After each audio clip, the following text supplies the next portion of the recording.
you pause. Same. I didn't move. I just held the book. I just held it to my chest. I hugged Because it. I hugged it. And I don't know if it was because of all the deep shit that manages to happen in the last third of the book, or hmm if it was because I knew it was the last one I think and we weren't partially sure if both. there was going to be another at that point. hmm And it was like, am I hugging the end of this story? Although I kind of knew, I mean, it left so much open with Az and Elaine and everything. I was like, can't be the end. But that was all we had at the time. Right. And so I hugged it. So because of the final chapters, like just an emotional ending at the end. The ribbon gets cut. Gwyn shares her story. Nesta goes into the blood rite alone. And then Feyre at the end. Oh, God, all of it. Cassian shows up under the crown's control with the dagger. He tells Nesta he's going to split her throat. And it turns it on, it turns it on himself. Like that is the part that just like makes your Oh, yeah, heart just flutter. absolutely. That mating bond, how intense it is that even something made by the cauldron cannot control how much he loves Nesta and how much it goes against his nature to hurt her. Yep. Like he physically can't do it, so he turns the knife on himself. Very powerful. She gives it all back to save Oh, them those and the words. baby. I give it all back. I give it all back. That got me. That hmm really got me. So I've mentioned before that I love Sense and Sensibility, and there's a scene in the movie that Emma Thompson did hmm where her sister, played by Kate Winslet, is very sick and like on her deathbed almost. Yeah. And Emma is just like she's holding her hand and she's just begging her not to die and she's kissing her hand and she's just so desperate. It's the most intensely, it gets to me every time. It gets hmm that bond between big sister and little sister. It gets to me every time. And I felt that in this scene, It her desperation in that moment. it's a lot. And so none of us are normal after this. And I feel like we need to discuss. Oh, And absolutely. this is also our final episode, guys. It kind of makes me sad that this is the final episode of season one, but we're gonna be back. It is. It's our last episode for season one, but y'all, we're already working on scripts for season two. We're coming back fiercer and better than ever in just a couple months. We're both moms. Our Yeah. little crotch goblins are out for the summer. I love that you call them crotch goblins. Listen, I thought I was going to kill my oldest yesterday. So as of right now, yes, they're crotch goblins. Text me in a week. They may be angels again. We'll see. I don't know. It's the summer. It varies. Literally. Oh, yeah. So pray for us this summer. And I hope your summer goes well too with all your crotch goblins. Yeah, good luck. Let us know. Bless you.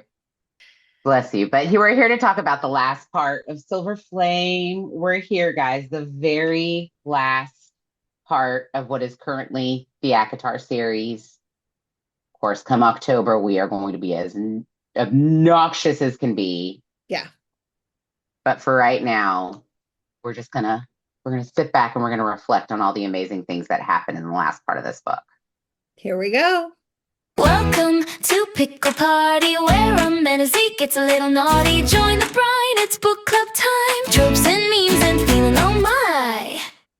All right. Welcome back, Brine Babes. This is it for that final episode of Court of Silver Flames. We're going chapters 56 to the end, and the ribbon, the Symphonia, the mating bond, the blood rite, the pass of Enalius, Cassian and the crown, Nesta with the Trove items, and Feyre dying but not dying, and then the baby and the biscuit. Like, did I say enough? I feel like I just wish you would say biscuit in the because that biscuit. is how we say it in this house. That's Well, a fortune normally, feaster shout out. well, when the kitties make biscuits, that's how we say making biscuits. I don't know about your cats, but that's like all Link does when he gets into my lap. He just goes nuts. I have to stop him after a while because it gets intense. Like stop. But yeah, I get it. Making the biscuit. When we left off, it was discussed that they need Iris on their side and they need to ensure that he wants to be on their side. And they know that the best way to do this is through Nesta. Mm-hmm. Cass doesn't love it, but Nesta, partly out of duty, in like, I need to make this thing right with everybody, and partly out of, you ain't gonna tell me what to do with Cassian, is absolutely on board to fuck Iris's world up. So she's been training with Moore on how to dance, but she's got it down. Moore is like impressed with her skills, truly. And then she's got to find her something to wear. And Moore's like, okay, because Feyre and Moore are okay, like being a little risque. Nesta is not. Yeah, so I love that because it's kind of part of her humanity that she still has and that she doesn't want to let go of. She has no problem being stark naked, spread wide in front of Cass, right? Mm-hmm. But she really prefers to leave things to the imagination when she is in public. Yeah. And she's not as conservative about it as Elaine is, because Elaine is a little bit, even more than Nesta, wants to be covered up, won't talk about sex, even though she has lost her maidenhead. Mm-hmm. She's a little bit of the more conservative of the three of them. If you will, imagine a spectrum where Feyre is the super whatever, I'll walk around naked in front of everybody. I don't care. The true youngest child, right? The naked one is always the youngest. From that to Nesta, who's actually in the middle and has her moments of being free and moments of conservative. And then Elaine, who just is conservative and belongs in one of the Victorian romance novels I love so much. Mm-hmm. It's a vast spectrum. They're all three different on their willingness to be naked. Feyre more willing than others. But Nesta tells Moore that she's like, I am not comfortable dressing like you and Feyre. And Moore kind of laughs and is like, I'll find something for you. And she does. She finds kind of the perfect mix to where it shows off Nesta's beautiful figure and accentuates her beauty, because Nesta is beautiful. As much of a bitch as she is, she's beautiful. Yeah. All three of them are beautiful girls. Elaine's just the most beautiful. And puts her in a beautiful gown that really accentuates things about her. I thought it was interesting that at the solstice, to blend in, Elaine chooses to wear black.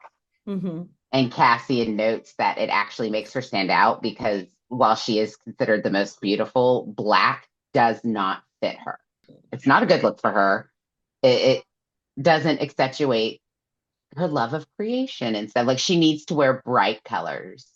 I bet if she wore white, she would have like blended in more. Maybe.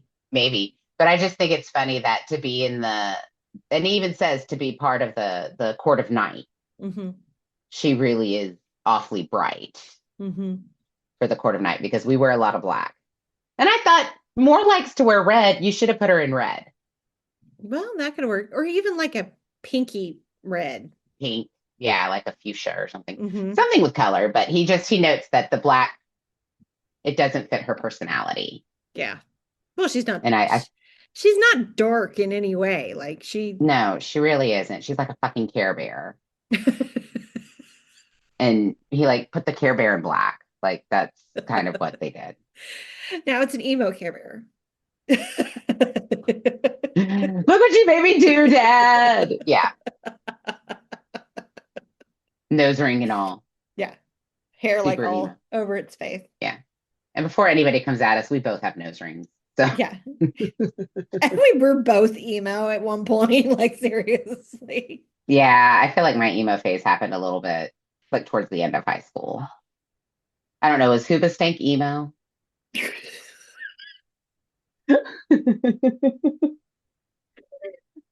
I'm just saying, one of their songs came on the radio the other day, and I was like, why are you running away? And I remember belting that out my senior year of high school. And Ed was just kind of looking at me, and he was like, "This your jam, baby?" And I was like, "Oh, baby, you have no idea. I love this song." So I think that was my emo moment. There you go.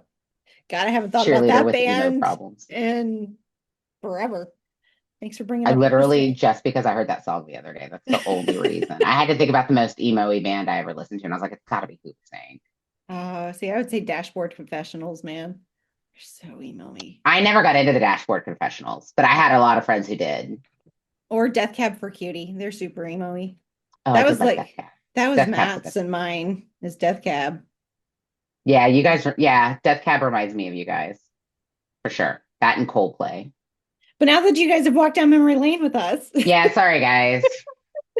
I'll be honest with you. We were talking for like 30 minutes before we even started recording this bitch, and we still squirreled. So now Everybody was dressed for the occasion. Oh, and Feyre specifically is dressed to accentuate a certain baby. Like, this is not just winter solstice. This was the night that they're announcing to everybody that Feyre is with child. She's maybe halfway through her pregnancy at this point, so we got a bump. Mhm. We got a bump. And she And they're not maybe even a little more glamoring than it halfway through at this anymore. point. And they're, yeah, Rhys, who's been glamoring it and hiding her scent and everything, is coming out with his chest out. That's what I did. Even though, of course, he knows what's happening and he's terrified, there's still a smug pride Although he knew on that his like face. Feyre was gonna flog him if he tried to glamour her at this point. Because he even said it in the book, like, Oh, yeah. Cassian, we can't do this. Yeah, well, I think, was it Az, It maybe, was or maybe Az. Cassian, one of the two. Az was like, well, let's just keep glamoring her. There's no reason anybody needs to know about this baby until he's here. They're also holding that big secret about the baby, so that's also like a silent lurker in the back. But Az, being the ever awesome politician who, like we said last time, was thinking 2 steps ahead and was like, we need to think about how everybody's going to react to this news. Are we going to get attacked? Like, this is kind of a big deal. But they also note that at the winter solstice, another one of the parties, they see Callias and Vivian is pregnant. About as far along as Feyre is. So they're not the only high court expecting a bundle. They're just the high court with the most power who also happen to be expecting a bundle. And they are allies with the other court expecting one. There are a lot of things in play here. Yeah. Prithian politics gets intense, y'all. It does. And when this is brought to Rhys's attention and Az says, we really should keep a glamour up around her and kind of keep this close to our chest. Rhys is like, okay, you suggest that to Feyre because I'm not about to, and she'll kill me if I tell her we need to keep glamoring her. Like, Feyre is truly pregnant, guys. So let's keep in mind, guys, Feyre's towards, like, she's over halfway through this pregnancy. She's uncomfortable. She's got a lot on her mind with everything that's going to happen from it. And all she still cares about is the baby. Yeah. And figuring out a way to get this baby out. So asking her to do a glamour and putting one more thing on her, that's just not going to happen. And Rhys, I think, still feels really guilty about the way this all went down. Yeah. I think he's starting to feel guilty for not being honest with her from the get-go. I mean, of course, she'll forgive him anything, and she forgave him almost immediately. Like, she understood. It's just one extra thing on top of her plate. And I think that was, like, the genuine concern. Right. Was to keep her as stress-free as possible. Probably keep her from going to labor early, which happens anyway. So, yeah. So they go into this with Nesta primed and ready to go. She's ready to dance. But prior to that, the house leads her to the heart of the house. So they're doing all this, but right before winter solstice, the house leads her to the heart of the house. And this is where it's like in the darkest pit heart of the house. Basically goes to where Briaxis lives. Where the cat that's left there apparently is still there somewhere. Turns out, though, it wasn't Briaxis that was left there. It's the house specifically. Yeah. And Nesta figures it out. The reason the house is so sentient to her is the house has seen some shit, and also feels somehow that it has let others down. It has, like, maybe it's the most empathetic house in the world, but I love the house. I feel like it should just be a character on a regular basis. Well, it kind of is its own character, and it shows Nesta. It leads her down to the dark, and Nesta, like, has this moment of understanding. You're showing me your darkest, and you're embracing it. I need to show you mine and embrace mine. And so she blows out her candle that she had with her, closes her eyes, and lets the darkness down there envelop her.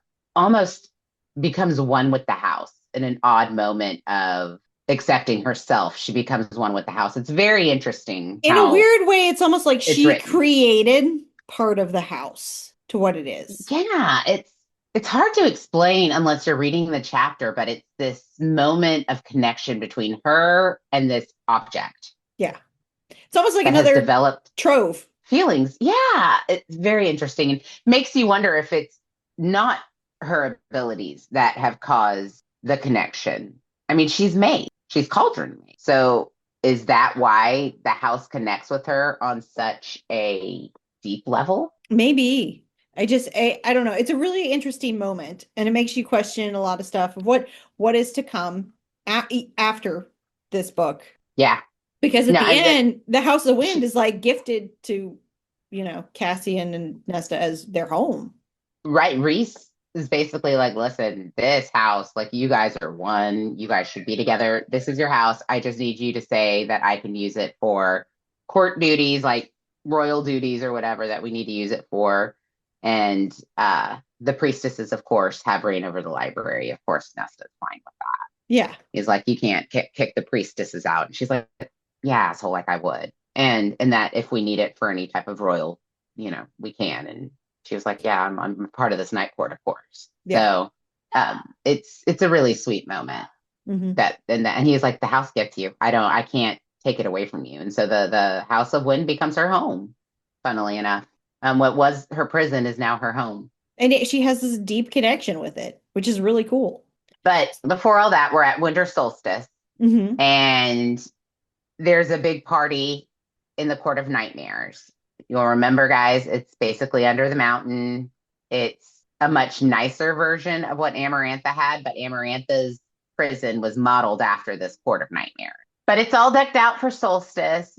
Everybody goes dressed to the nines. Moore's in her signature red to basically give the whole court a big FU because she was refusing to wear black, specifically to her father. Right. Rhys doesn't give a shit what she wears.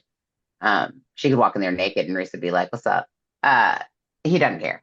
Right. But for some reason, it really bothers Kier that she doesn't wear black. And like she on purpose refuses to ever wear black. They go, they're ready. But Iris is there, as they knew, to be a guest. Rhys presents Iris with a gift, and he doesn't warn anybody. The only people who know that he's going to do this is Rhys and Feyre. Yeah. But y'all, he presents Iris with one of the daggers that Nesta made. Yeah. So that means it's like a made object to Iris, who he doesn't fully trust. Well, and this made object, part of the Trove now, is like got connections almost with the crown and the harp and the mask. So this is a big deal. And like even Moore's like freaked out about this. Like, how could you?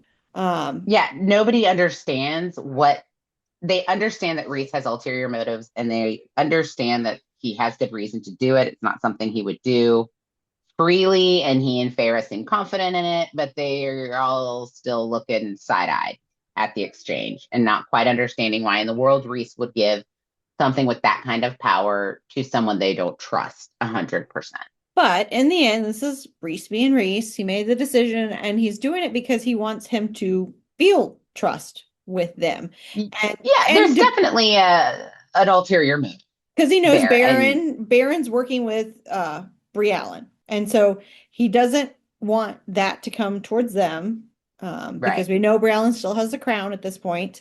We also want him to be able to side with all the other High Lords and not go against the court. They need Iris's support. They need him working the inside of the Autumn Court because the Autumn Court really is the biggest thorn in their side, even more than the Spring Court. Yeah. The Spring Court's just annoying at this point. Mm-hmm. But the Autumn Court with Baron, especially Baron trying to work with Briallyn, not great. I wondered at one point, would Briallyn go to Tamlin? I think Tamlin's learned his lesson with Hybern that she knows better to go there. Maybe, yeah. He's already. It just makes you wonder why she didn't, or if she did approach him. He doesn't have anything for her though. He has nobody really. He has no soldiers. Mm-hmm. Yeah, he's kind of living on his own, right? His whole court's abandoned him. They're like, oh my God, just turn off Dashboard Confessional, Tamlin, and just turn off the Hooba stay. Stop crying. You fucked this up. Go bring some mini muffins. Yes. Yes. Go make some mini muffins and start passing them out to the court. So it does kind of make you wonder why she doesn't go to Tamlin first, but she goes to Baron. Baron's all in, or maybe even Baron goes to her. It's not, they don't go into how the connection is made. They just know the connection is made and that Baron has pledged to work with her and he Yes. has created an alliance with her. And Coast J. Guys, this has been driving me crazy. I listened back and I was calling him Kosick. It's Coast J. Coast J is the third death god. And I know that some of you who are like ACOTAR extremists were probably screaming at your radio every time we said the name wrong. Sorry. So Coast J, my bad. Hey, And we're it's scrying, not scurrying. So so let me back that up. But so they have this dance now because that's the other piece of it. He gives him the dagger, and then Nesta does this dance with him, and like he asks Feyre to dance, which is Yes. tradition, and Feyre is like, "Oh, my condition: if I twirl, I'm gonna puke everywhere. Sorry, but why don't you dance with my sister Nesta?" But then Rhys takes it even further after this dance, although I do have to say in the dance. Okay, so we got to pause about this because my favorite meme is from the Barbie movie with Ken cutting in to dance with Barbie. Yes. That is so Cassian as Eris and Nesta are dancing. Listen, the fact that Rhys thought for 1 minute, and maybe it's because Rhys was able to stand aside and watch Tamlin with Feyre and everything all that time. He thought, Cassian, you can control yourself. Cassian can only sit there and watch his mate flirt and dance for so long without him being like, okay, bro, I gotta hike my leg. I gotta mark my territory. And that's basically what he does. Like, Eris is a great dancer. He and Nesta light up that floor. Imagine, if you guys will, Jenna Johnson and Val Trimakovsky from the Dancing with the Stars pros. They're a married couple, and when they dance, they're impossible not to watch. Mm-hmm. They're amazing. So I want you guys to picture, or actually any of the married pros. There are like 8 different married pros on that show. And watching any of them together, Daniela, Pasha, Peta, Max, all of them, you can't take your eyes off. Their bodies work together. They flow together. And this is Eris and Nesta. They have everybody just watching. And of course, Nesta, being Nesta, is all extra. She's extra Nesta. Yeah. And she does like 87 extra twirls and things that don't need to happen, but she's going to do it. Because at this point, she's trying to impress. Yes. And Eris wants the best. And she's showing him that she is the best. So then Rhys wants to exchange Nesta's hand in marriage to Eris. So it's interesting how that goes about. Because again, this is how, like, we've talked about in the past, that like, short of cell phones, some things seem so modern here. Yeah. And then there's other things like balls and blacksmiths and this conversation that you're like, what in the Napoleon Dynamite time frame are we in? Eris approaches Rhys and is like, what do you want for her? I want her to be my wife. What do you want for her? Yeah. Ew. She is a human, not a Ew, cow. David. Ew. Ew, David. She is not a thing. She is a human. And Rhys, because they're playing a game, of course he's not going to give away Nesta's hand, but he has to let Eris think that it's on the option. So Rhys says, well, what are you willing to give me? And Rhys was like, your firstborn, like, what are we talking? And he's like, maybe not our firstborn, but you have my allegiance. I'm your number one. I will do whatever you ask of me. I've got your back faithfully. Just let me have Nesta. And Rhys says, okay, I'll think about it. It's not actually up to me. It's up to her. Like, he does say, like, it's up to her, but he almost makes it sound like it's up to her based on the way I want her to go. It's very, he kind of puts on that mask again that he took so much time lifting to get their allegiance for the war against Tyburn. He kind of has to play it again and wear it again because there's so much at stake. There is so between the pregnancy, between the deadly Trove and Briallyn. They don't know which way these alliances with Valhalla are going to go. Moore is working so hard on them, but they're not looking great. No. And if all these other places decide to march with Briallyn, they're screwed. Like, they're in trouble. He's got a lot in the works here, and he's got to put a little bit of that asshole mask back on. And it works. It works. Even with Cassian cutting in, working, he dances with Nesta too. Not maybe as great as Eris, but pretty good. Yeah. And then you find this was really cute. After they were done dancing, Moore walks up and is like, hey, our lessons paid off. And you found out that after Moore was done training Nesta every day, Cassian had asked her to train him so he could dance with Nesta. Okay, real talk. What if your morning coffee actually did something for you beyond just keeping you alive? That's exactly why we're obsessed with Jobby Coffee. They make protein coffee, so you're hitting the protein goals before you've even put on real pants. If you're an iced coffee girly, grab their protein coffees. Hot coffee, more your thing? Their protein creamer drops right in, and the flavor's absolutely delicious. The link is right below this episode. Click it and use our code for 15% off. Go get your protein. Babes. Just click the link below. Just do the link. Cassian, guys, even though Cassian is a sexy motherfucker, he's a general of the Illyrian army, which means he's the baddest motherfucker. Mm-hmm. And he's got one great head of hair. He is still super insecure about where he came from and considers himself to be a brute at heart, a low down, no good peasant of a brute. Nesta was raised to be a queen.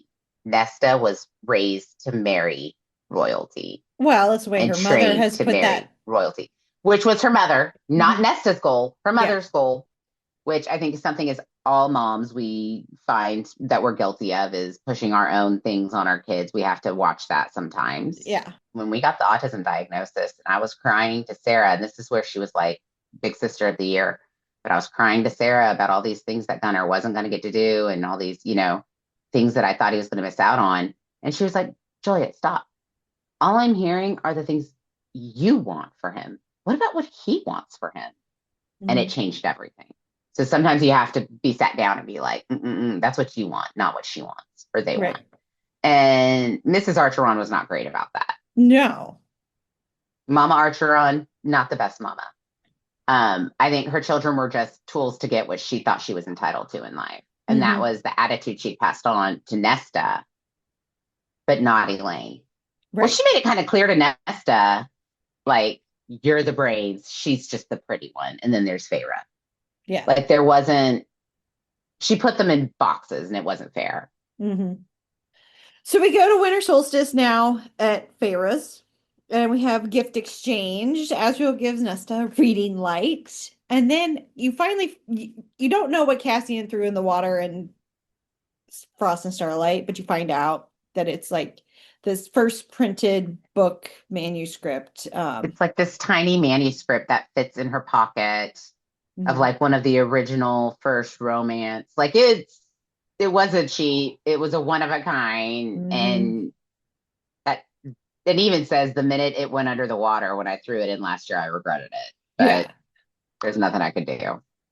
So I felt for him. I did. I was like, that is a good gift, Cassian, you dumbass. You should have just kept it. And then future anniversary gift, she's your mate.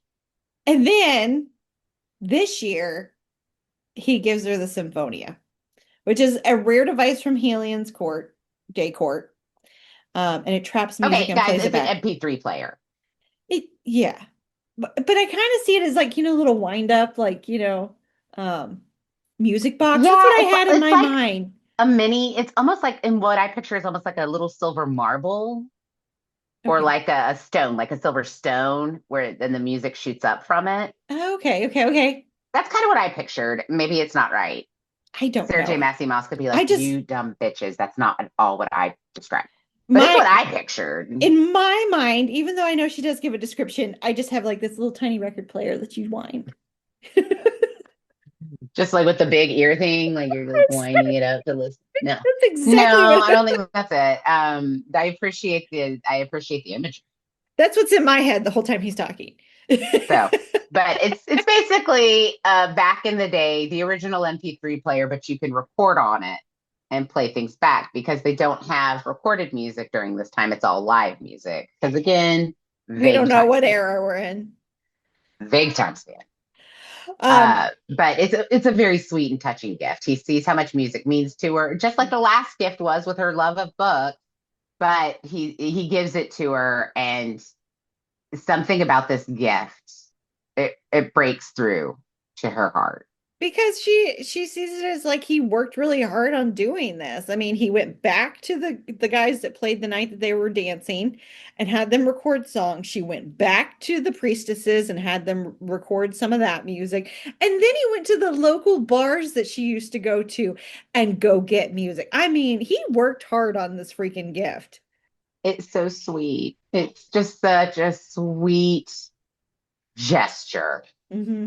Like, you know what? Anybody, if you're listening to this and you've done marriage counseling or you've been married, you've probably read the book, The Five Love Languages, or if Mm-hmm. you've been married for instance of a time, there are five love languages. This is where Cassian proves that his is gift giving Yeah. because the thought he puts behind this gift Mm-hmm. is just so sweet. Yeah. So sweet. I'm that way with gifts. I love putting a lot of thought behind a gift. Mm-hmm. And like what you just told me you're working on for Matt for Father's Day. So Mm-hmm. sweet. Mm-hmm.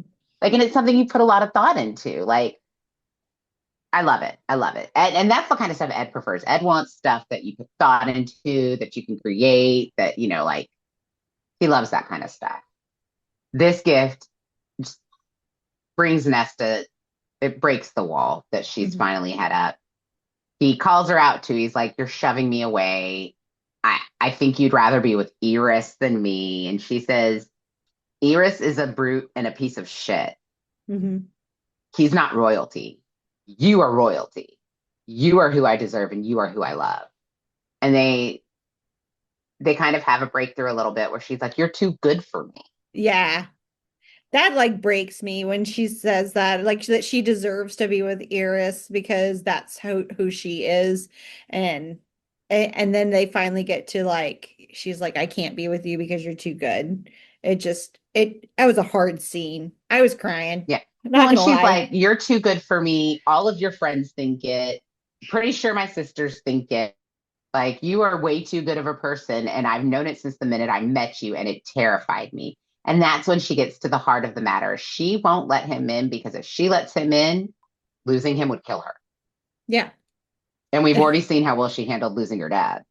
And how many times has he almost like died in front of her? We've had Lanthus, And we've yeah, had in her like defense, she's seen Warren him gutted ruin. like 3 times, it Yeah. feels like. She's seen him hurt multiple times at this Yeah. point, and she knows with him being a general, it's just going to be a constant threat. Mm-hmm. And she doesn't think she could survive losing him. And she finally tells him everything. And he tells her, "Okay, so you're not marrying Iris.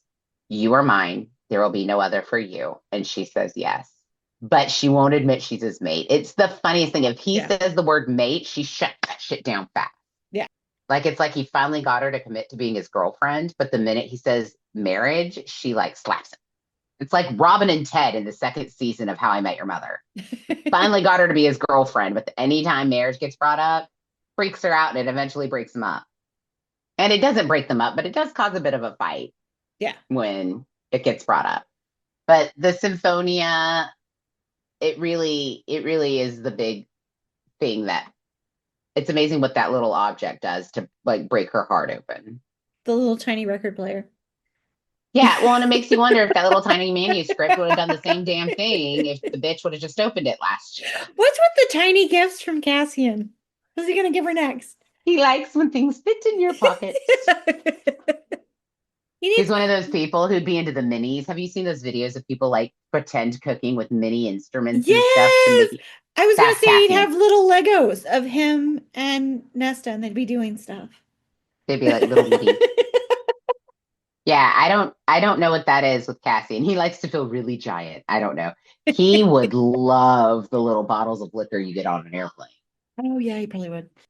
He'd be like, "Ee, look at it. I'm so big, it's so little." We're at the part where we've exchanged gifts. Now we're gonna dive into, if you guys have read the bonus chapter of Azrael after Winter Solstice. Yes, I read it, so about- I can talk about it now. But this is right after Winter Solstice, and Elaine and him meet up in the room. And Well, no, he so has wait, because this is important. So like the chapter starts with him alone in the living room, and everybody has gone off, and he's like, Feyre and Rhys are doing their thing, and he says Nesta and Cassian have finally, like, he knows that they finally like have committed to each other. Yeah. He just somehow knows because he's asked. And he says, I'm so happy for both of my brothers, but I'm so fucking lonely. And it hurts your heart. It But does. something super interesting, he's not thinking about more. No, he's not thinking about more at all. He's thinking about Elaine. He is. And guess who just happens to walk downstairs with her gift for him? Mm-hmm. But Elaine. Now, Lucian is there also, but he's Yeah. upstairs in his room. Yeah. Which makes what's about to happen, it wouldn't be such a big deal if Lucian wasn't there, but Lucian's there. Yeah. And they need Lucian. And maybe because Rhys is a mate, he understands what it would do. Mm-hmm. But I also felt like he was a major cock block in this chapter. Like, I know. okay, guys, so Mhm. Elaine comes downstairs with her gift for Az. And just like last year, it's super cute and super sweet. And like last year, she got him the headache powder, basically. And he like barely uses it, but keeps it by his bed. Was that not He the keeps cutest it by thing? his bedside. It's like Matthew Swift and Daisy's button. Like he just Yeah. keeps it with him. It's Yeah. adorable. He doesn't use it. He just keeps it. But this year she gives him basically AirPods again because of the big ass time frame. She basically gives him bewitched earbuds. I picture literally she handing him AirPods for Well, noise canceling. We got many record players and AirPods. I don't even know where we're going here. Y'all, what Napoleon fucking Dynamite. So she gives him like noise canceling AirPods because now that Nesta and Cassian are kind of like a couple, Mm-hmm. it's gonna get loud. And Yeah. it's like any, sitcom where two people start dating. One of the roommates always jokes about getting noise canceling headphones and shit. Very same thing. He laughs. He thinks it's as adorable as the gift she got him last year. And he tells her, I got you something. And he gives her a gorgeous necklace. Like the way it's described, I was like, I want one. I know. It's kind of like gold Almost like a- stained glass kind of. I don't know. It's like it feels like you can look through it and it like shimmers. It's like an enchanted glass Yeah. that it shimmers when it hits certain light. Almost kind of like a pink opal is almost what he is described. It sounds really pretty and very Elaine. Yeah. And he puts it on her and they have that moment, that really awesome moment right before a first kiss where you're like nose to nose and it's about to happen. It's that anticipation. Mm-hmm. They're right there and he is about to kiss her. She is like lips slightly parted, eyes closed. He's coming down. And here comes cock block of the year, Rhys. I don't know if this motherfucker, if it's his hearing or if he literally sensed something was happening. And so he like jumped into Az's mind. I feel like that would be hard to do without Az's permission. Yeah. What happened? But before they know it, right before they kiss, they hear Rhys at the top of the steps saying, can I talk to you for a minute, Az? So he pulls him in. Immediately, Az is like snapped out of this, and he looks at her and he was like, I'm sorry, this was a mistake. And he walks away. He pulls him in his office and goes, what the fuck are you doing? You're going to screw up everything. He is pissed. Which the funny thing is, and you are too, but you're pissed at Rhys because you were like, yeah, you're in the voice of like, at that point in the book of like, where only dogs can hear you is like. That's an extra octave. But he's telling him he can't do this, which is funny because Rhys is not one to command Az. No. And so. But Rhys had enough self-control not to do anything with Feyre until she was good and done with Tamlin. But the thing is, this also, like, because of that little tidbit that's in that chapter, that also makes me question, because of Crescent City, where he's from. So, before we jump into that and you get me off topic, so I feel like what's really important here is that there's a clear attraction he has for Elaine, right? Mm-hmm. Well, he says to Rhys, and this is where I'm so annoyed that this wasn't in all the books, that one extra chapter, you could just put it in both books. Yeah. Like, there are 2 extra chapters. Literally, we would read 82 chapters. We're already reading 80. Come on. Yeah. That's neither here nor there. But he says to Reese, their scent is driving me crazy, speaking specifically of Lucian and Elaine. Yeah. And Reese is like, bro, he is her mate. We are trying to keep good. If you do anything, he could go running to Briallyn so fast. Like, do you understand? Like, Well, there's also you this do like not fuck with the phase mate. there's like a murder thing, like a murder fight that you would have if Yeah, it and, comes down. and Reese and Lucian would have every right to ask for basically a duel. Yeah. But it's fight to the death. But it's a fight to the death. And Az is like, okay, I destroy him. And Reese goes, no, I know that. And that would destroy my mate and destroy a lot of alliances we have set up. Are you trying to get us in a war with Baron? Like, there are a lot of things to think about. And so you kind of see that, you hear that, and you're like, I guess I get it. They could have kissed. But the thing is, I guess, like, it's the scent. It's all about, like, because if they ever, like did it, their scents are going to be intertwined, and they wouldn't be able to hide it from Lucian. I don't know. Makes you wonder about Lucian's scent. Because Yeah. Lucian has got to scent a little differently than his brothers, right? Because he is not fully autumn core. No. So like that was like a whole thing I thought about. Regardless. More to come, because hopefully it's explained in 6 and 7. Fingers crossed. Because that's one thing I want to know about, is that parentage and that lineage. So he says to Reese, he goes, it does not make sense. You're paired with Feyre. Basically what we've all been saying, right? 3 brothers for 3 sisters. He's like, you're with Feyre. Cass has Nesta. How is she his mate? How is she not my mate? He goes, this does not make sense. I want her so bad. I'm sorry, I get it, but this is something you cannot do, as you have so much control. Why is this breaking you? Yeah. Which makes you wonder, can you have more than one mate?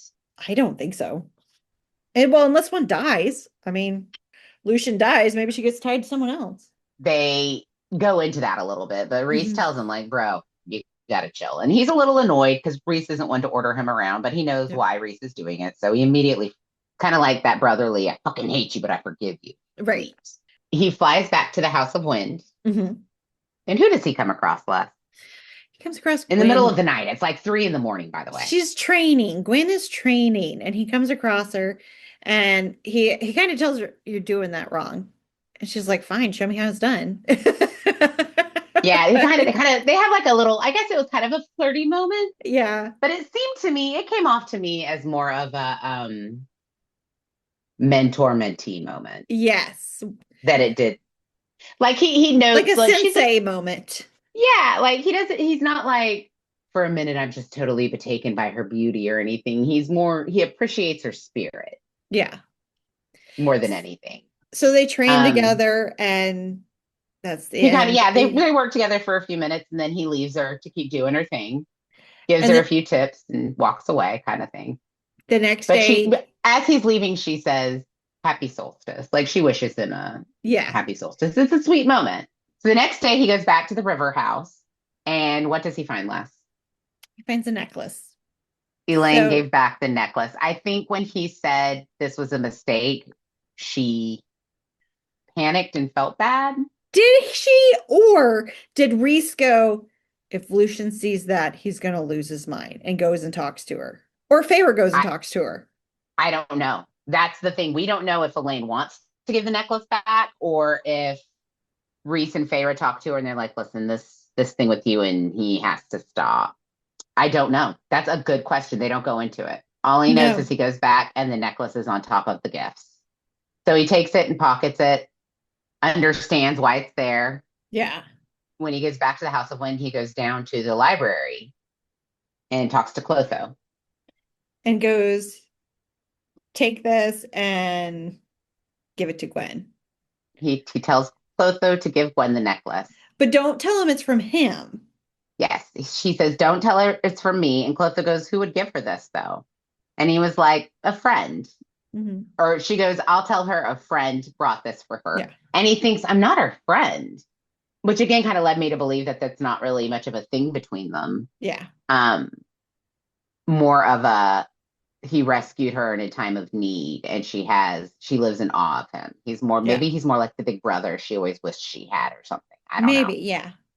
Maybe not romantic, but it just, the chapter didn't lead you to believe that it was anything romantic. Maybe he appreciated her working in the middle of the night. Just he wanted to reward her for her hard work and her It doesn't mean dedication, that it's kind of. not romantic now, though, but you don't know how Gwyn's going to take it when she gets the necklace, because she could take it as something as a Yeah. romantic gesture. So that's something to be seen, I think, in the next Or one. well, she doesn't know. She doesn't know who's giving it to her. What if she's wearing it one day and Elaine sees it and is like, "That's the necklace Daz got me." Yes. And then he's going to have to be like, "Well, I gave it to you because she gave it back," or whatever. Curious to know how that's going to play out. I feel like it might be addressed in the next book, or it may not ever be addressed since it was just this bonus chapter. Not everybody's going It to may read. be in a bonus chapter in some random book, too. Sarah J. It could be a Maas bonus Maas. chapter of book 7, right? So everybody, I need everybody to get a copy of that book from Books A Million. Get one from Barnes and Noble. Get one from every bookstore, and we'll find out just how many chapters everybody has. Right. Everybody put a number in the box. Yeah. And let's compare. So that's that mystery chapter kind of ends with that. Mm-hmm. Cassian has committed himself to Nesta. She has done the same, but they have not used the M word. That is very important. Yes. Nesta is like that chick who's happy she's got the boyfriend, but doesn't want more than that at this point. So shortly after the holiday, Cassian leaves for Illyria for a few days, and Nesta misses him. She's, brandy for him, and she's a little lonely, and she's realizing that he's more than just her lover. He's also her friend, which is really important. Yeah. So she invites Emery and Gwyn for a house party, for a slumber party, something that none of them have ever done before. Yeah. And that night, it's really kind of funny because Nesta explains that the house is magic, and they just start requesting the most absurd thing. It's really quite funny.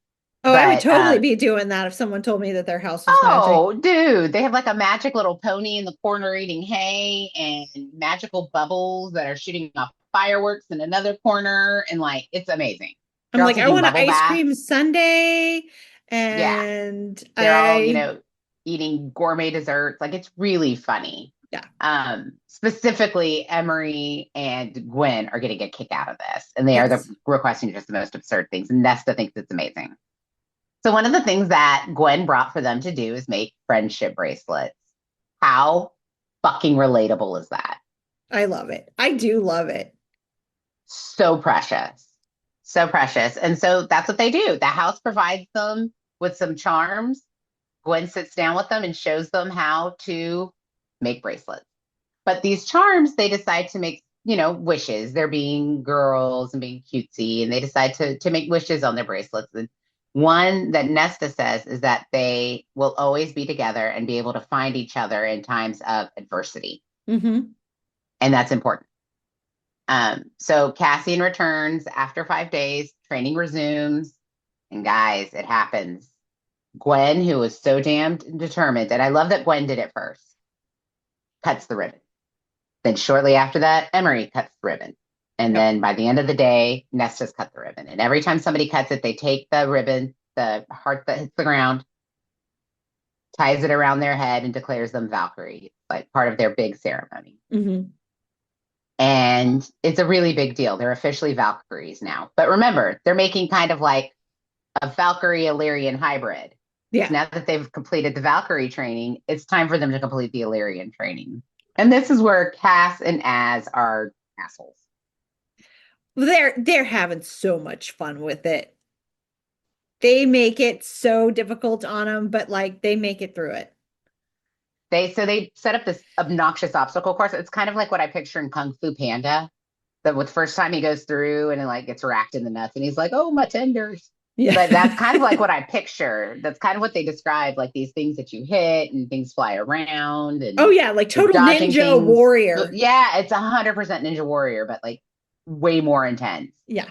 And they're changing it up every night so that the girls have no clue what to expect the next day. Yeah. But one day, the three main ones, Nesta, Gwyn, and Emery, complete this obstacle course. Yes. And they're pretty proud of themselves. They're excited. They've done it. Gwyn asks Az, what do I get for completing this? And he's like, pride. Like, what the hell kind of stupid ass question is? Yeah. That is such a difference between a girl and a boy. She's like, what'll you get me for doing this? And he's like, nothing. This is for your ego. So funny. Like, do you feel better now? Yeah. Aren't you proud of yourself? I feel like asking him for a prize for completing that, though, like maybe that goes back to the necklace. I don't know. Maybe she does know it was from him. She's such a, like, she's so innocent, though, really, that, like, she's totally the one that's like, can I have a gold star certificate? I did it. She is. She is. She's the one who would be asking for whatever the reward system is in that classroom. She would be the one who's like, I don't have enough floofies in my jar. Yeah. I should get an extra coin for that. Right. Whatever the reward system might be. Absolutely. That is Gwyn to a T. Need help running your business? Sometimes We Get You Media is your AI guru hub for everything. Design, content, marketing, brand strategy, meeting transcriptions, file organization, social media, you name it, AI can help. Stop juggling a dozen tasks. Streamline your entire operations in one place. Visit www.sometimeswegetyou.com. That's www.sometimeswegetyou.com. Or email info@sometimeswegetyou.com. Sometimes We Get You Media, AI-powered solutions for modern businesses. They complete this amazing obstacle course, and they're kind of all cocky, and they're looking up at Cassian, and then they notice that Cassian and Az are looking up, and they see some males observing them. Mhm. Not just any males, but Lord Devlin, one of the Illyrian generals, and a couple of his, I guess, cronies observing. Oh, yeah. They don't look happy. They're pissed. They can't believe these women just completed what apparently turns out is the qualifier to take the blood rite. They ask, Az and Cass say, hey, you guys just qualified to do the blood rite if you want to. And they're like, do we have to? And they're like, no, it's up to you if you want to. We're not going to make you do it. But yeah, if you want to, you qualify. You could survive it technically. You know, they're all like, no, we're good. We don't want to. That seems like a stupid machismo. We're good. We're not going to do that. And it's kind of left at that. And they just all feel like, okay, we're Valkyries and we could be Illyrians now. Like they got their chests puffed out. With the completion of these obstacle courses and everything is going really well, mm-hmm. Nesta realizes there's just one last thing she needs to do. Mm-hmm. It's conquer the 10,000 fucking steps at the House of Wind. And she wants to be able to do it in a calm manner. She doesn't want to be guided because you're like, what? She's already done it. What's the big deal? Right. Yes. She did it with hate in her heart, and she did it urged by a hatred and anger. She wants to be able to say, hey, I'm going to go for a walk. Let me go do my 10,000 steps. Let me go get in my 10,000 steps for the day. Yeah. That's what she wants to be able to wake up and that be her morning exercise kind of thing. She wants to be able to say she conquered the steps. They didn't conquer her. I appreciate that. So she does it. She does it. She uses her Valkyrie method of breathing and focus, and y'all, she 10,000 down. And it's this is one of my favorite moments of the book. She gets down there, and they had kind of told her, if you can make it down those steps, do what you want. Go to a bar, get hammered, do what you want. And she knew. She gets to the bottom, and she says, I know. I could go to a bar and get hammered, and nobody's going to pull me out. I have my freedom. This is my freedom. And she sits there for a minute and says, I'm good, and turns around and goes right back upstairs. It's an important moment for her character. Absolutely. Because here you are, you can go ahead and go back to your old ways. But she's happy where she's happy where she's heading. Exactly. And something that I've been wondering, and I wanted to bring this up to you too. Would we qualify Nesta as an alcoholic? I don't know that we would. I think we would qualify her as somebody who used alcohol to deal and cope. Mm-hmm. But I don't think she has a dependency. No. Well, she basically went through detox though. Yeah. Because she couldn't get any and the house wasn't giving her any and all she can do is train. She went through a 10,000 step program. I mean, nice. Nice. I see what you did there. Nice. Forget 12 steps. Nesta did 10,000.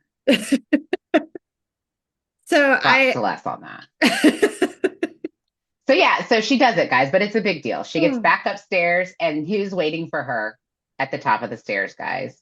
In the most symbolic, sweet moment. And Cass, then and she goes right into his arms, and they have Mhm. the sweetest kiss and the sweetest moment. And he basically tells her he's really proud of her. And then he reminds her it's Starfall. So they go to Starfall together, and she knows. I think one of the things that was heavy on her heart in her making it to the bottom again is now she needs to apologize to Amryn. She does. So she tells her she's sorry, and That's a really powerful moment. That's another really powerful moment. She's just did these stairs. She's happy. She's looking at everybody. She sees Amryn, and she still feels this disconnect with Amryn, and it's killing her. And she just, you guys, she puts it all on the table. She goes up to Amryn, she hits her knees, and she begs for her forgiveness. I mean, she puts it all out there in front of everybody. Like, nobody makes a sound. They're all like, shh, don't startle it. And so, but Amryn then tells her that she's made the house what it is. She's seen what the house is doing, and it's her friend, and it's that she modeled it. The house kind of modeled its personality off Nesta. I don't know. It's just such a good scene there. It's like the moment of humility for Nesta, because let's be honest, she is not a humble person. No. And she is not one to admit she is wrong. No. She's like the, oh Lord, it's her. She'll do the right thing. Song. She'll do the right thing, but she's not going to be like, I was wrong for waiting to, she's going to do, she should be glad I did it. Yeah. Like, she's not one to ask for permission or forgiveness. No. But in this moment, she puts her humble side, her humility aside, and drops to her knees and lays it all on the table. And it's a very important moment for Amryn and Nesta. And also it's Nesta or Amryn demands that kind of histrionics with things, so to speak. Amryn kind of wants things a little bit ridiculous sometimes, I think. And in order to get her forgiveness, she was going to have to ask for it in such a manner. Like a simple I'm sorry letter was not going to suffice with Amryn. You were going to have to do something big or buy her something pretty. So then we have the blood rite days away, and a red rare star blazes across the sky, and it's seen as an ill omen. And you're gonna have to read Throne of Glass. I'm just gonna have to say that you're gonna have to read it. So I haven't even gotten to this book yet because I'm rereading all the first 5 because I did Queen of Shadows now, and before I keep going with it. In Kingdom of Ash, Aelin, which is also called Selena, she has 2 identities. One's a slave, and she's actually a Fae princess. Whatever. Cool. She ends up, because there's word marks is what they're called, and it's portals to go to different places. Oh, okay. Mm-hmm. The red star is actually Aelin falling, because in Kingdom of Ash, she falls and she sees a winged male and a heavily pregnant female. This is Rhysand and Feyre. Right. No, that's a cool crossover. So yeah, they see it as a bad omen because it's a blazing red star, but it's like a little Easter egg from Throne of Glass, actually. Okay, that's a good Easter egg. It's a fun little Easter egg, and if you guys have read Throne of Glass, you guys probably already know this, but I thought that was an interesting little tidbit because I had seen that on like one of the reels talking about theories, and since we were talking about that, I did a little bit more research into it. That is interesting to know. Might have to check it out. We'll see. Iris sends a letter demanding to meet near the sacred mountain. At this point, Nesta asks about the 3 sister peaks, the mountain Rhys was trapped under, the prison in Romuel. All 3 bald and barren. 2 have underground palaces. No one has ever checked if anything lies beneath Romuel, meaning something probably does. Of course. And again, that's probably in a crossover somewhere. I feel like that's answered in Crescent City. I can't. Iris explains that his father has visited the continent. Their fallout is approaching. Briallyn's on the move. And he knows, like, Briallyn knows they have the heart. And warns them not to go after the crown. He says, don't go after the crown. Briallyn's going to use it on you. She's going to have you guys turn on each other. It's just not going to be good. You don't need to go after him. Right. This is also when Eris, they kind of tell Eris, like, we don't really need you anymore. And Eris asks Nesta, like, Eris is mad because they didn't tell him about the heart. Well, he's mad And about that, but he is pissy that they don't need his services anymore. They got what he wanted out of him, and like they kind of got the intel they needed, and they're not really needing him right now for anything, and he's mad about it. yeah. And so he, I mean, they don't tell him like you're out or anything like that. They're just like, all right, your job's done for now, and he's mad. And he asks Nesta, so what about my marriage proposal? And she was like, oh, that's not going to happen. No, thank you. And that was like the breaking point, I think, for him, is when that was let out of the bag. And I kind of, Eris was almost excited to be, he kind of looks at it as like, that's the cool group, is the night court.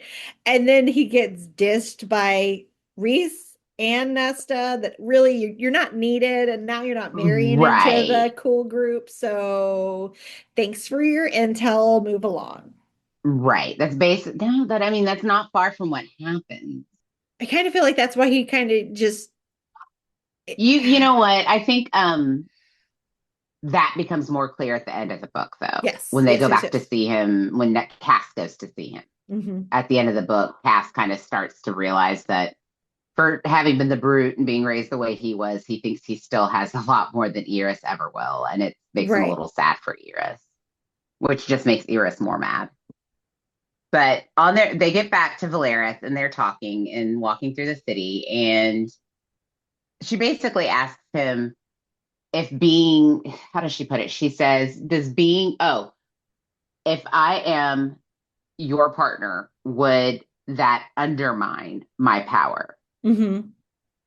And he says, I don't see how Feyre is ever undermined by Reese. Like, they work really well together. I don't have reason to believe that Right. we wouldn't work well together and that I would undermine you in any sort of way. But she says that they're different. They're mates. And that's when he's like, oh my God, Nesta, are you kidding me? Mhm. And he kind of lays it out there. He gets mad at her. He's like, of course you're my mate. I have known you were my mate since the minute I laid eyes on you. Right. I don't know why you're denying it. I don't know why you're so scared of this word. What is it about this word? You already said you were going to be with me forever. So why does it matter to say this word? She says, I don't know. It just does. And then he says, it's not fair because do you think I had a choice in being shackled to you either? And it was that sentence. That's the one that's like a knife to the heart. Exactly. And she tells him, I'm calling in my favor.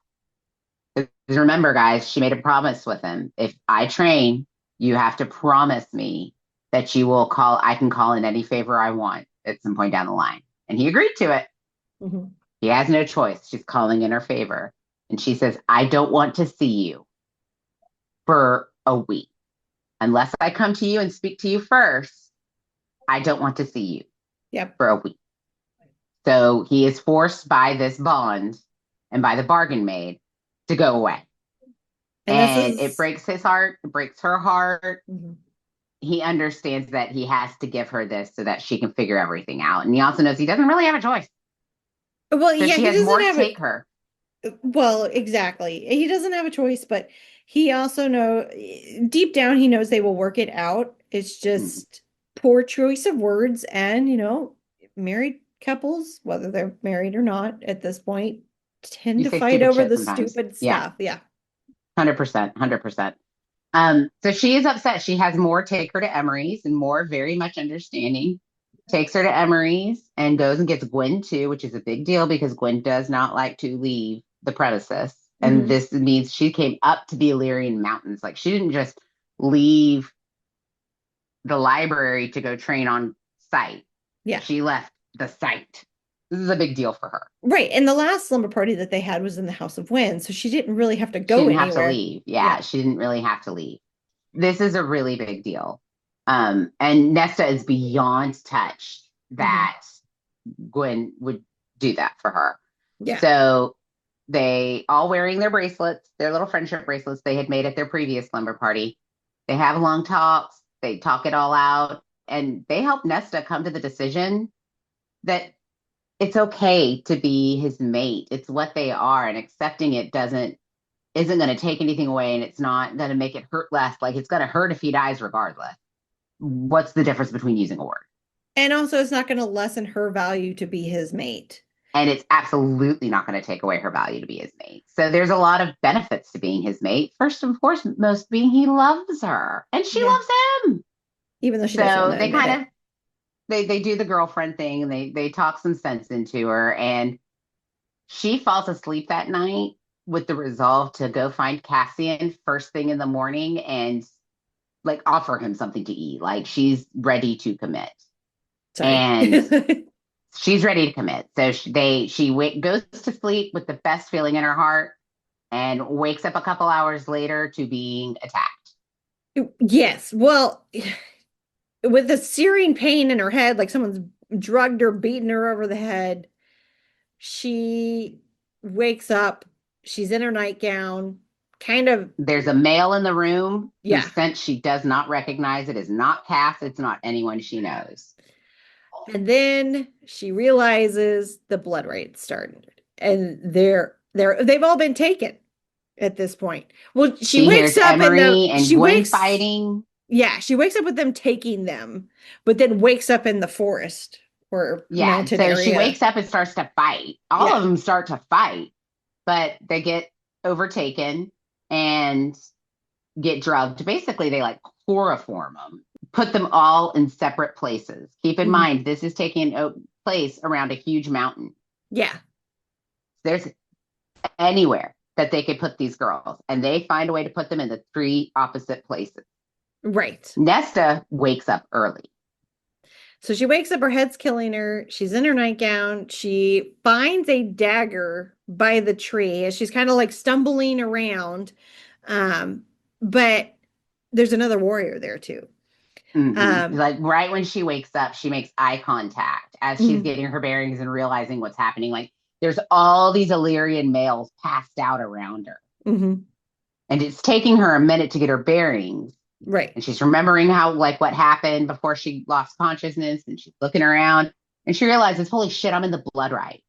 And she remembers all the things Cassian used to tell her. But one of the things Cassian told her is absolutely no weapons are allowed in the blood rite. You have to make weapons from the things you find. You basically have to be like a naturist and, Bear Giles or Bear Grylls that shit and create your own MacGyver-like tools. And she immediately, as she's making contact with this big Illyrian guy, they both spy at the same time a knife sticking out of the tree base. And she says, I could run the opposite direction and let him get the knife and then just hope he can't catch up to me. Or I can get that knife and give myself a fighting chance. Right. Well, y'all, what do you think she does? Because she has Nesta fucking after her. She's going after that knife. Yes. And this guy's full force after her too. It's a fight. I mean, knocks into her right when they get to that tree trunk, and they fight. Yeah. But you know what? Nesta's better. He might be big. She's better. And she takes his ass out. And it ends up in his throat. And then takes his clothes. Even though they are a little bloodstained from all of that. And the boots are a little too big, but it's better than being barefoot and in a nightgown, which is what she was. Right. She grabs the knife and she dips the fuck out before anybody else wakes up. Exactly. And then she is on her way. She's trying to figure out where to go, north, south, east, and west. She doesn't know her bearings of where she's at all. All of a sudden, she notices that the friendship bracelets are glowing. Well, her friendship bracelet is glowing. And so she starts going in the right direction towards Emery or Gwyn. It starts to glow bright. If she goes the opposite, it doesn't. She takes a lot from what Cassian told her of his experience in the blood rite. And one of the things that she learned was he, and Reese were seen as a threat. And so the generals separated them and they fought their way to each other, got up the mountain, and all touched the top at the same exact time, making all 3 of them the equal winner. Yeah. Which is unheard of because only 12 people have completed this rite and made it to the top in the centuries they've been doing this, 3 of them being whom we lovingly refer to as the brothers. Right. So that means 9 of them. There was only 9 others that have done it before. I'm guessing Devlin is one of them. Yeah, I'm guessing. They never go into where he lands in that. And speaking of Cassian, Cassian finds out they're in the blood right and like goes to Risa, like, let's get out these ladies. And he's like, you can't take them out. Nobody can take them out. No. So, and this is okay. So this was bothering me when I was listening to this part the other day. So they get up to he figures out that she's over at Emery's. He gets up there, and the minute they get outside the door, he's figured out a tricky way. He's like, I'm just going to get around her because of the way she worded the bargain. He's like, if I can get her to talk to me first, bargain's over. Right. Because it was, or talk to you. So he has this whole silly little plan to get her to talk to him, but they get outside Emery's house and immediately stop. Reese stops first and says, they're not here. And then Cassian stops and takes in the sense and realizes that there are Illyrian males all over this bitch. They go inside, they start looking around, and they're like, I don't understand. How did this happen? You know, like these houses are warded. And then they realize last night was the one night of the year the Illyrians possessed magic to winnow. And that means the blood rite has started, and that they were taken by Devlin. Yeah. And put in the blood rite against their will. So this is what I need to know. They did not opt to go into the blood rite. If they didn't opt to go into the blood rite, why are they being held to the blood rite laws? That's a good question. I don't know. Because later on in the book, after everything happens, they say Kaz won't be affected because he didn't get, like, he went there, he didn't get taken consensually. Like, he was taken there against his consent. Yeah. So did the other three. Yeah. Why couldn't you go in and save them? Yeah. Doesn't matter because they do the damn thing. But that, I thought about that and I was like, well, that doesn't make sense. Because if Cassian was able to get out of, because he was under the control, like that. Yeah. Doesn't I guess because he was should. under mind control rather than being drug into it. I don't know. Probably because they're women. I think honestly what the answer comes down to is they have tits and a cooch and not a penis. Because remember how sexist and horrible the Illyrians are. They threw those women in there to prove a point. They wanted all three of those bitches to die when they put them in that blood rite. They didn't do it happy. Because keep in mind, these Illyrians have been fighting Cass, Reese, and Az on suffrage, basically. Yeah. For a while. Mm-hmm. Like, it's been a huge fight for them. Cass is immediately, when he realizes what's happening, of course, he's shocked, he's devastated, and they're all having conversations, and Farah is asking questions like, why can't we just go in? And they're like, we can't. It's, you know, the blood rite. If we go in, they get killed, we get killed. Like, and Farah's like, so they have no choice. They have to complete this. They have to survive for a week because the blood rite's a week. She's like, so they have to survive for a week. And he was like, yeah, they need to survive for a week. Cass tries to go. He's like, fuck it, I'll go in and get him anyways. And Reese is like, Cass, you can't. We have to wait. But hey, and I don't get this either. Like, you're going to be great at this, distracted. Why don't you go closer to Briallyn and do some recon? Because word has it, Eris went after the crown and is now under her control. So he's on his way that way with Az. Against his will. Yeah. He's like, this is so stupid. But then he also realizes where she's sending them, where they're being sent is actually closer to where the blood rite takes place. So he's like, I'll be able to get to Nesta faster once this time's over if we're already over there. So that's fine. So, and this whole time, he and Az are kind of like reminding each other, we trained them well. Because the guys, Az is freaking out too. Like, they're all super upset about what happened to these women. Yeah. So they're pumping each other up. We trained them well. We trained them well. We trained them well. We trained them well. It's a moment. And for Cass, it's more intense because his mate is involved. So they're distracting Cass with that situation. And meanwhile, the whole time, they're all going through the blood rite. So meanwhile, Nesta, back at the blood rite. She's got a dagger. She's going through it. She sees that she's going towards one of them. She doesn't know who. So this was interesting. When she lifted her bracelet, though, it was like she asks her bracelet, like, where do I need to go? And she holds up her bracelet, and there are two directions with which it lights up, but one much more frantically than the other. And that lets her know they're in separate places like she thought they were, but the one glowing more intensely is more imminent. Like, she needs to get to that person first. The other one's holding their own. This person needs her help. She doesn't know which one. She just knows it's one of them. So she gets going. She runs into another person and asks if he has seen another female, and he did. And basically he says, well, I just left her to the others, like he's kind of a dick. Oh, this was pretty sweet what she did. She like acts like she's gonna surrender to him, and she like gets on her knees, and Yes. he doesn't even see the knife she has, and she just flicks it with her wrist and takes the asshole out in one flick. It's awesome. And knocks it into his groin. Like, I can only imagine how bad that fucking hurt.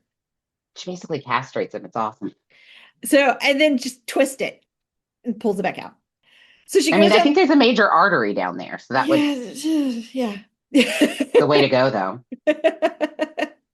So she follows the river and finds Emery, and that she has fallen in a tree and is unconscious.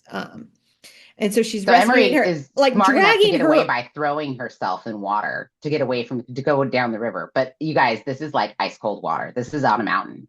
And so Nesta's like throws her on her back and like is carrying her like with her like strap on her, like for her bow and arrow. It's going through like her chest. You 100% left out the fact that bitch stripped down and was butt ass naked. Yes. Nesta takes off her Illyrian leathers that are too big and literally jumps into the cold water because Emery is unconscious on a log, basically, like right before a waterfall. It's all very dramatic. Indiana Jones-esque. Very. So she literally like gets to Emery.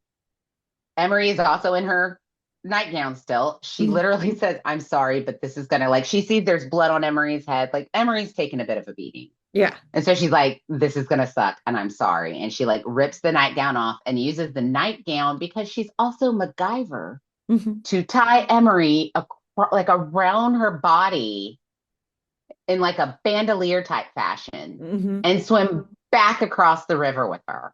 What? This is the bitch who couldn't walk like 10 steps without getting winded at the beginning of the book. Yeah. Awesome. So she's like badass at this. So badass. They finally find clothes, and then they run into another Illyrian.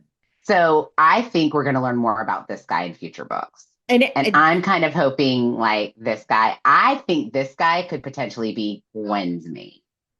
Maybe. So Balthazar is runs into him, and he says he's not going to kill or hurt them because he wants to help them basically just hide out for the night. Like, he has no intentions of hurting him. And he calls Feyre the curse breaker, which, in theory, that's a big deal. That means he respects her. Well, he respects her, but it also, like, is this the bone carver in Illyrian form? Is he a friend of the cereal? Is he... There's something there. Balthazar, there's something there. So Balthazar tells, and of course, Nesta doesn't trust this motherfucker as far as she could throw him. But he's like, listen, you see that stone over there? That's actually an enchantment, and there's a whole cave inside. Get inside that cave. I'll share it with you. We can take turns on watch, but your friend is going to die if we leave her out here. And what's worse than the Illyrians out here are the creatures that roam the woods at night. And so he gets them hidden, and they kind of talk for a minute, and he lets her know, like, she's like, I don't understand this. Like, why are you doing this? He's like, I don't care to kill. He just wants to come up in the ranks. So he's not focused on killing anybody. He will if he has to. Right. But he's just trying to make it as far up the mountain as he can. And he also says, I know who you are. I know who your sister is. And I'm not stupid enough to fuck with the High Lord's sister-in-law. He's more of a politician than he is a warrior. I don't know. I'm interested to find more about his character. I think we're going to learn a lot more about him in future books. And if we don't, I'm going to be a little annoyed because he's interesting. Yes. Like, you're left at the end of the book kind of being like, where did Balthazar end? Like, did he make it as far up as he hoped he would? Like, what happened to Balthazar? Curious. But he kind of helps keep them protected overnight while Emery heals slowly, but heals.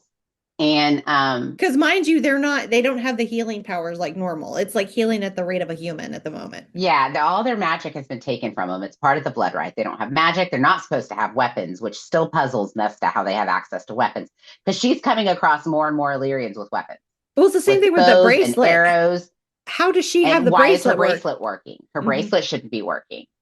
There's a lot of things happening that don't quite add up for Nesta, but she's throughout the night, she's literally listening to Illyrians die all night. These creatures are no joke, guys. Like they are Mhm. no joke.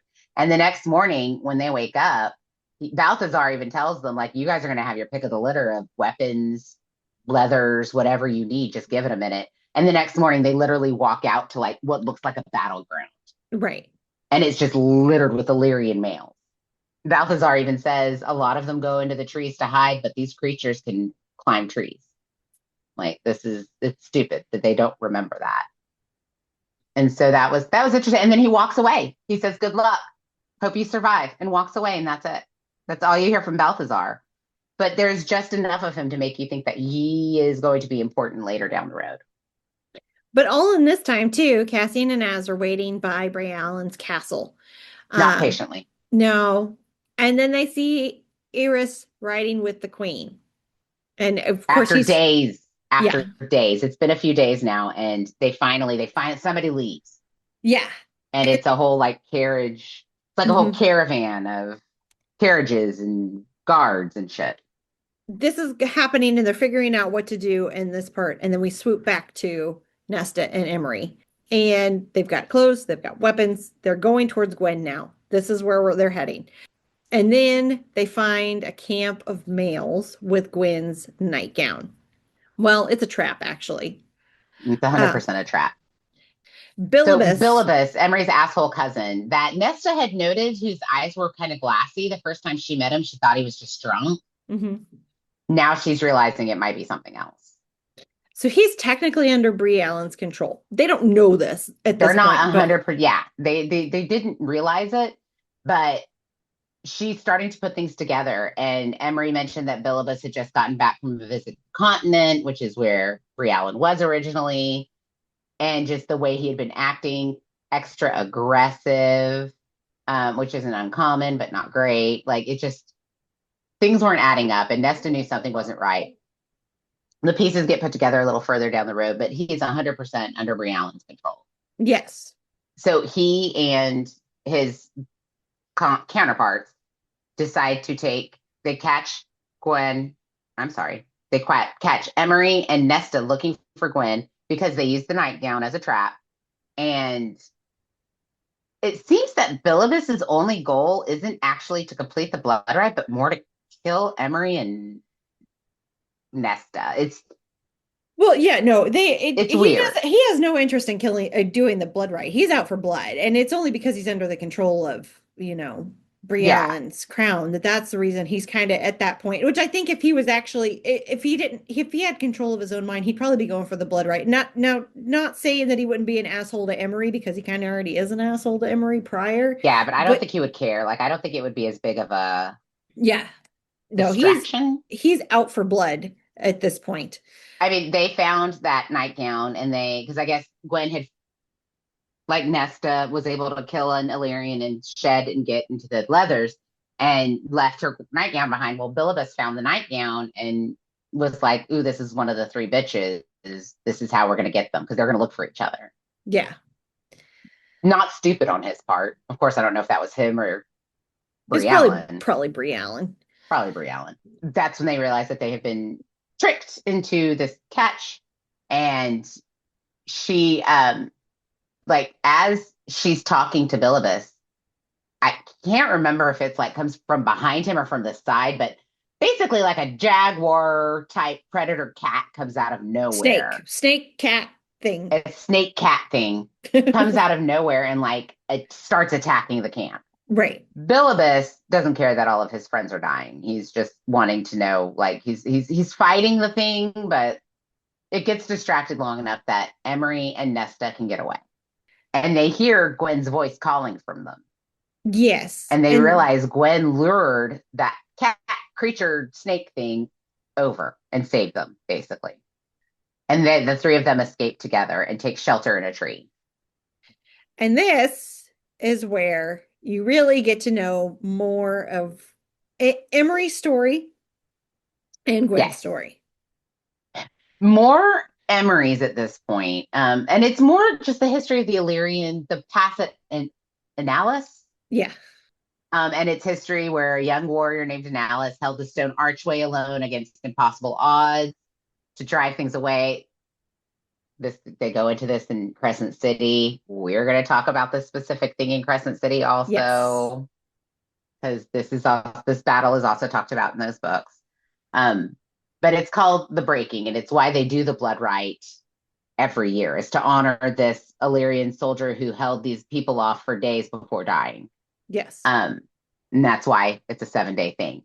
So they keep going. They're able to make it through. They get to the base of this mountain, guys. Mm-hmm. Gwyn has been hurt at this point. She has been shot. Yeah. Or no, a thought through the thigh with an arrow. And they were able to save her and kill the others. But they have made it to the base of this mountain. And they're looking at hiking it up. And they're camping out for the night. And it's when they're camping that Gwyn goes into her story. It is a sad one. Yes, where Hybern came to Sangrava during the night. She was sharing a room with her twin sister.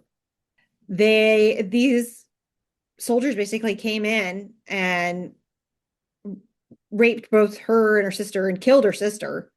So Katrin, she always said Katrin was the stronger of the two. Mm-hmm. And that when the Hybern soldiers attacked, Katrin recognized that Gwyn wouldn't be able to protect herself. So she tells Gwyn, go get the kids out. Yeah. And she goes to fight the Hybern soldiers. Well, she gets the kids out like she's supposed to. And when she goes back for Katrin, her cousin, or her twin, Katrin has been captured with several of the other priestesses by Hybern. And Hybern asks her, where are the kids? Mm-hmm. And she tells them, they're gone. I got them out. And he doesn't believe her for some reason. Yeah. This general doesn't believe her. It's not Hybern, it's a Hybern general. He doesn't believe her for some reason. And she tells him multiple times, I got them out. I got them out. They're not here. And he thought they were still hiding. So he picks Katrin out of this group and beheads her. Mm-hmm. Because she smells just like, they have identical scents. So he knew they were twins. Yeah. Beheads her and then 2 or 3 other priestesses, and then tells his team, go nuts on the rest of the priestesses. I get first go at that one, meaning Gwyn. Yeah. So he raped her continuously, asking her to give up where the kids are. She wouldn't do it.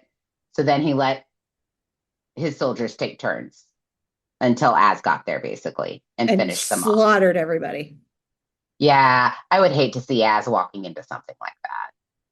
That would have to be the most terrifying thing ever. And then Mora healed Gwyn and brought her to the library. Mora healed Gwyn as much as she could without being a healer. Well, yeah. I feel like it's more emotionally healing that she was there for her. Again, we've said before, Mora's the kind of girl that would volunteer to be at emergency rooms and hospitals to support sexual assault victims. But this also explains why Gwyn doesn't wear the invoking stones like the other priestess. And she doesn't feel like she's holy enough to do so because that's what it means. Just like Nesta feels she let her dad die, Gwyn feels she let Katrin and the other priestesses die. Yeah. Survivor's guilt. Really, what they have in common is mad survivor's guilt. Yeah.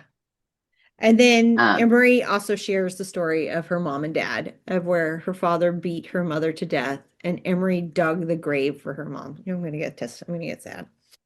And lied and told everyone she died of a miscarriage. Mm-hmm. Emery's story, you're already horrified by what happens to her wings, but you find out just how horrifically violent her father was. He wasn't sexually assaulting her, but he was just beating the ever-loving shit out of her. Yeah. All the time. To the point where he broke her back at one point. Yeah. And never called in a healer or anything, just made her lay in bed. And if people inquired about her, he would tell them that she was sick or something, but didn't tell them what happened, or that she was injured, but wouldn't tell them what happened. He was a horrific abuser.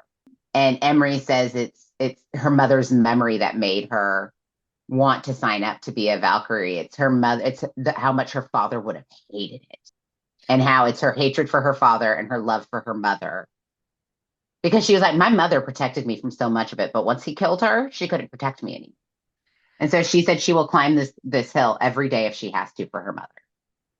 I think what's really important is they're at this base camp and they're telling these stories, and they say, we've gotten pretty far. We can stop here, hide for a couple days. This rite's almost over. Yeah. Let's just stay here, stay alive. Gwyn is hurt, you guys. Gwyn has got an arrow through the thigh.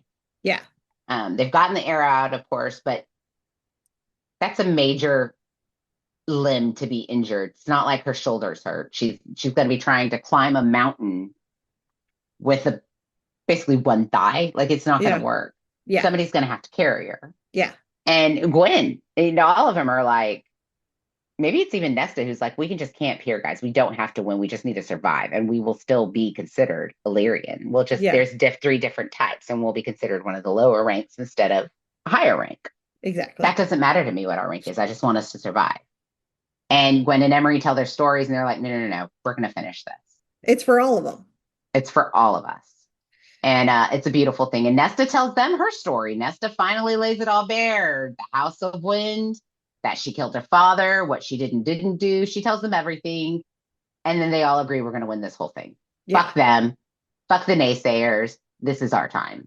Right. And it's a really wonderful, powerful moment. So Cassian and Az, they follow Eris and Briallyn's caravan at this time. They go to the lake, and Eris sneaks up on Cassian. But Cassian knows it's not him because he uses the word the Morgan. And he's like, okay, this is kind of weird. Eris always calls more. He has never referred to her as the Morrigan. And the Morrigan is kind of her legend name. Yeah. Which has nothing to do with the Morrigan for mythology, though, mind you guys. No. But when the minute he says the Morgan, it feels so wrong that Cassian knows he's under Briallyn's influence. And he's immediately like, all right, Briallyn, come talk to us yourself. So it's kind of like a tandem. These chapters are kind of goes back and forth.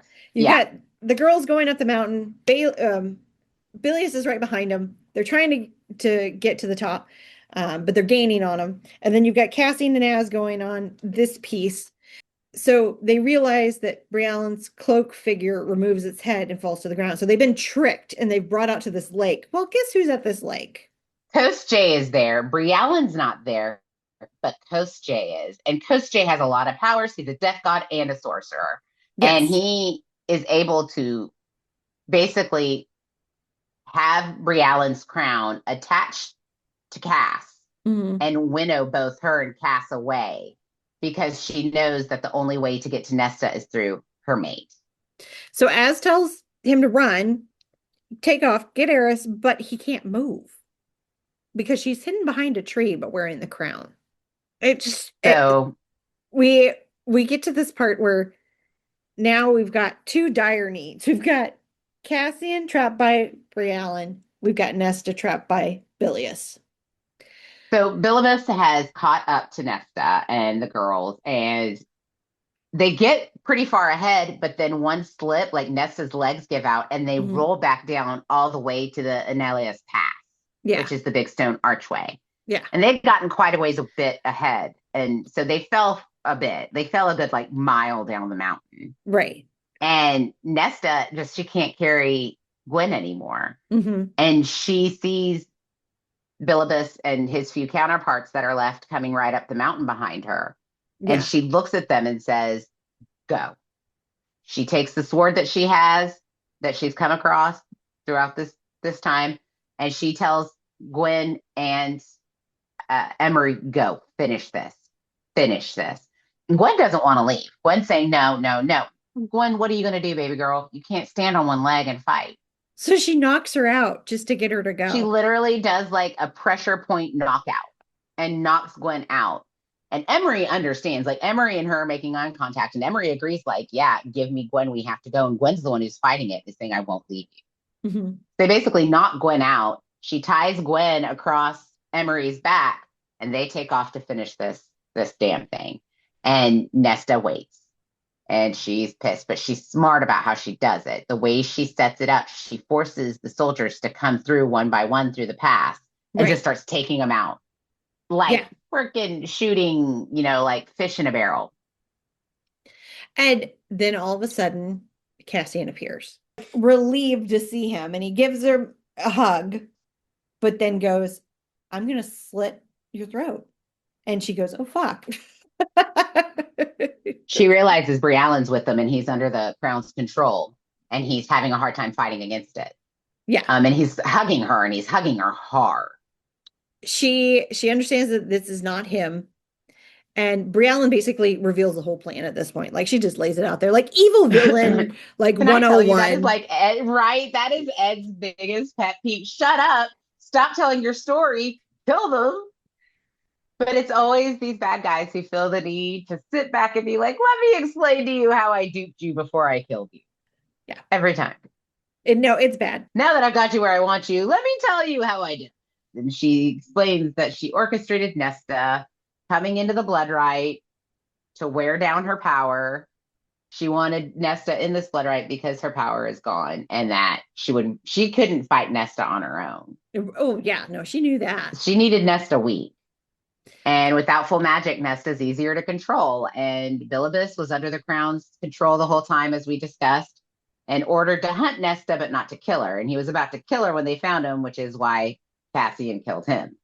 Briallyn wants retribution for the Trove. She knows that Nesta can summon the items to her. Mm-hmm. Nesta doesn't have to go find them. The wards answer to her. All Nesta has to do is snap, and she has the harp and the mask at her disposal. She tells Nesta, listen. I will let you Linda. and your mate go. Basically, listen, girl. Hey, girl, listen. I will let you and your mate go. I just want the Trove so that I can get my beauty back. Yeah. That's all I want. Not going to use it for evil anything things. To you. No. Nesta can smell the lie before it even comes off the bitch's tongue. Okay. Yeah. And Nesta's like, yeah, no, this isn't going to happen. So Briallyn tasks Cassian attack her and orders him to kill her. And she even says, how are you going to have him kill me? You don't have the Trove yet. You're not going to be able to get to it. And she's like, all I need is your blood. I will figure this out. But Cassian's stronger than she expects. So he gains back some of his control. And so as he's trying to attack her, he has this dagger, which is just the dagger. Like Hybern, she underestimates the power of the mating bond. And the fact that dagger will not let him kill her. He turns the dagger on himself. Now, let me tell you the emotional damage just from that. Like, one, she's already scared of losing him. Mm-hmm. She's stuck in this blood rite. She's just like dumped out her purse to everybody now. And actually, she's just raw. And now you got your mate that's going to take one in the gut because he can't kill you. He can't hurt you.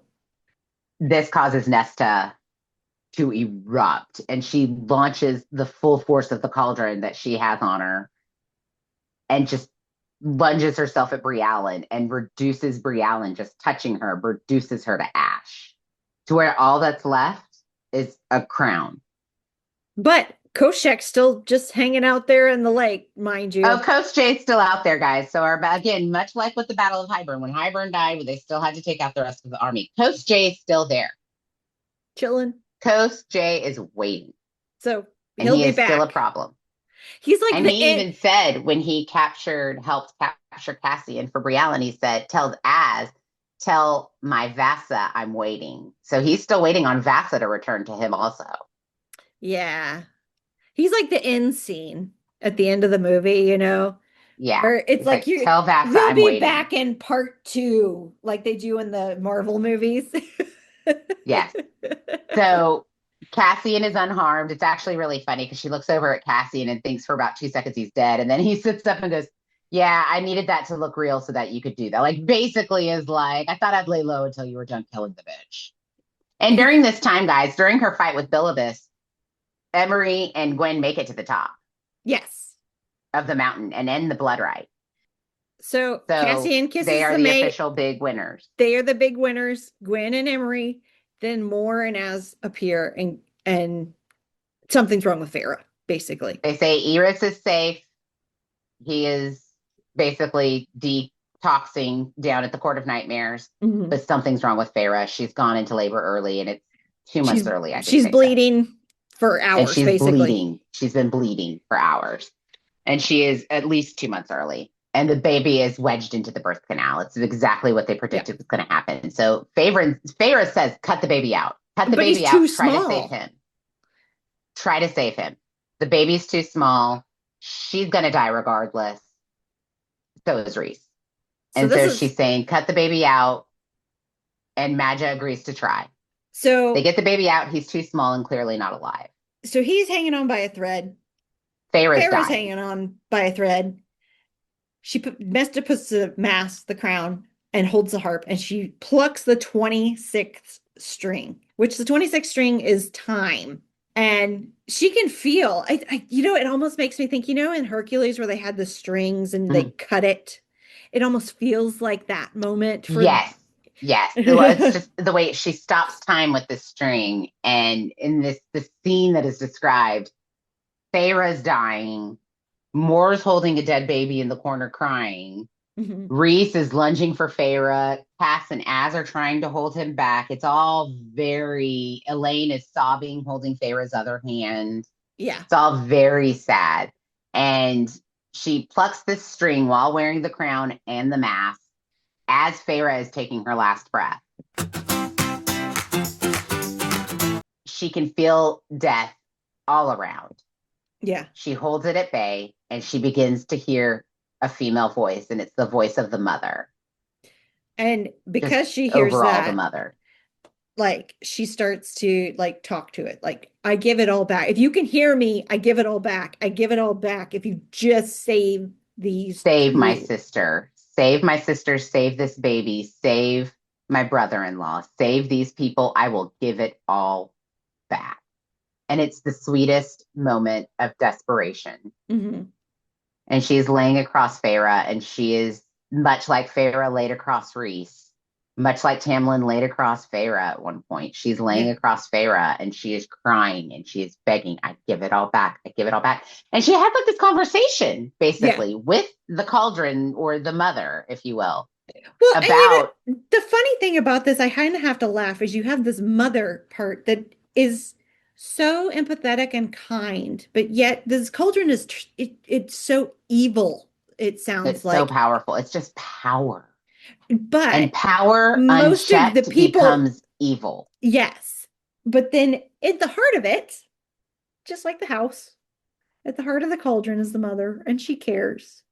Yeah, just like Elaine. It's very interesting. You could take what you want from the cauldron, and I think depending on your personality and where you are in life is what you take from it.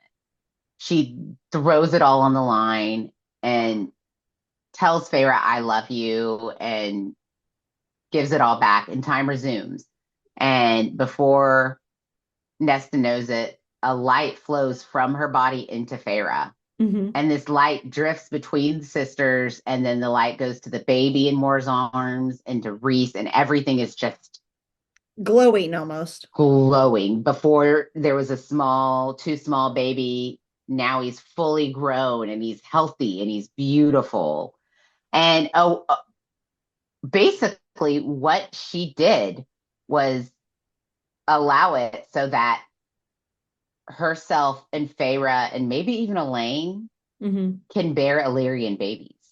I don't know. It's a beautiful moment. Feyre it is a very sweet moment. It's a very sweet moment. Longer bleeding. Falls to his knees. Falls to his knees in front of Nesta and thanks her for saving Nesta, or for Feyre. And Nesta drops down and hugs him. And that's such an important moment. Yes. It's such an important moment between the two. It's kind of like all he ever asked for was her to show a little love to his mate. And then she did it in the ultimate way. But in the aftermath, she finds Gwyn and Emery waiting for her. And it turns out when they touched the stone at the top of Ramiel, it just knew to send them to the house. Which I thought was really And that cool. she would need them there, which I thought was really sweet. Rhys and Feyre love their baby boy. They name him Nyx.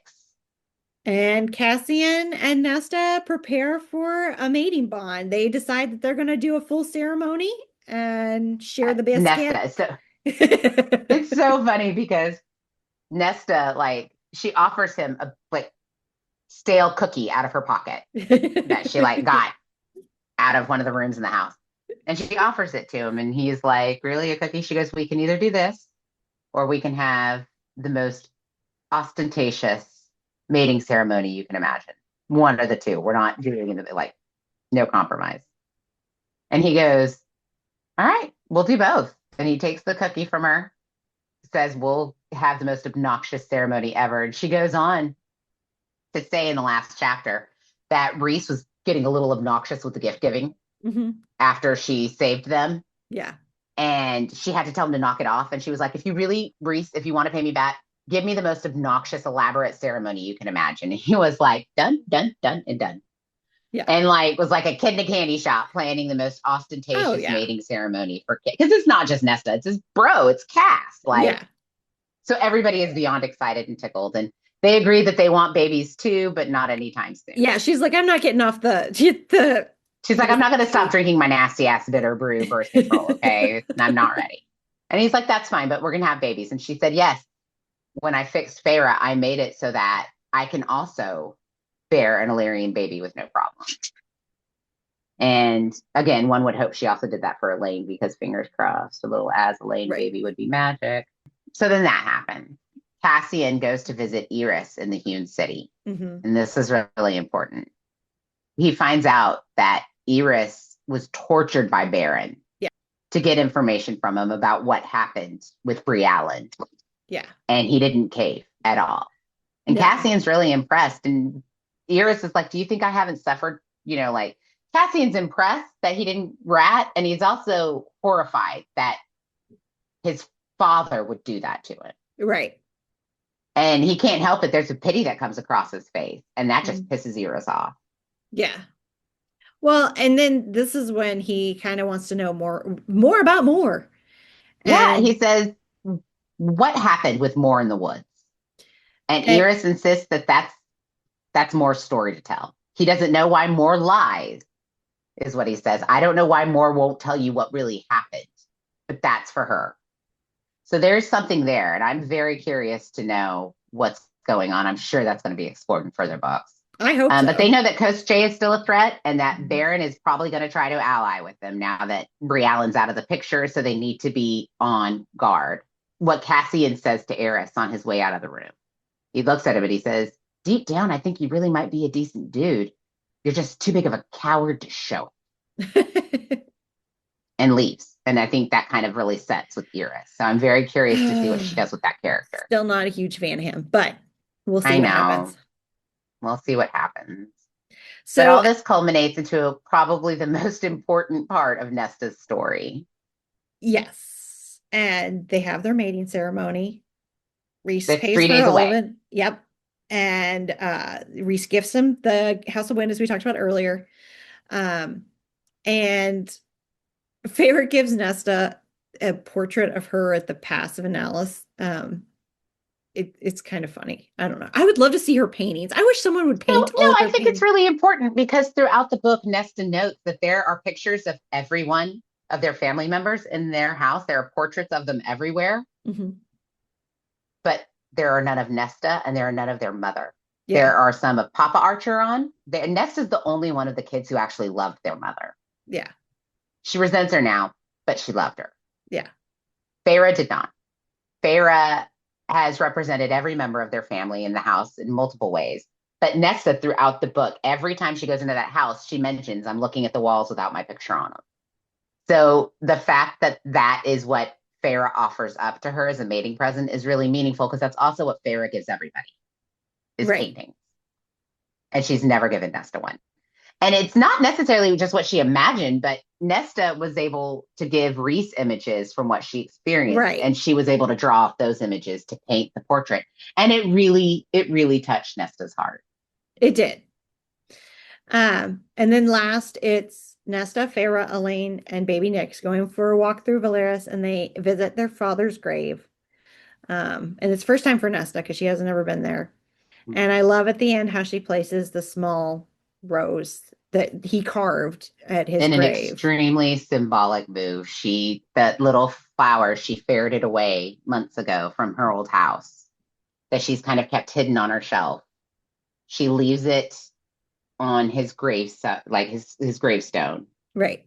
In this symbolic gesture of, I forgive you and I'm sorry and I love you, even if I didn't always show it. And it's a very sweet moment. And she thanks her father.